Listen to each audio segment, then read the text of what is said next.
Para sa dugang mga balita sa Negros, kag panay mangin kaupod ta si Adrian Prietos. Adrian? Yes, Jers, makapuso madamog yung salamat. Lambunaw Police gin kompermar nga ginhimusla ng 7 anyos nga batang babayi nga ginpatay kag ginsulod sa sako. Nakatutok Kim Salinas.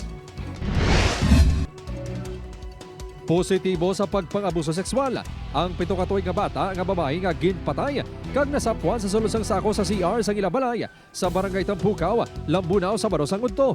Ini ang santo sa medical legal o kon autopsy report sang Lambunaw Police. May nakita nga pila sa kinatao sang bata. Dugang sang kapulisan, nakita ang panty kag shorts sang bata sa sulod sang Ilabalay.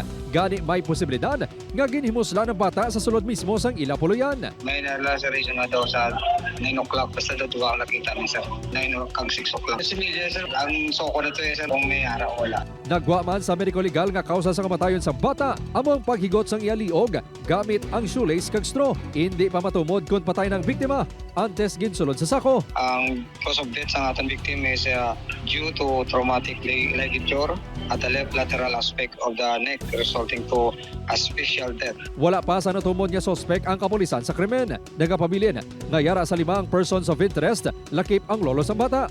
Ang 4 ang legal na ang pangidaron kag mga kasilingan lang man sang biktima.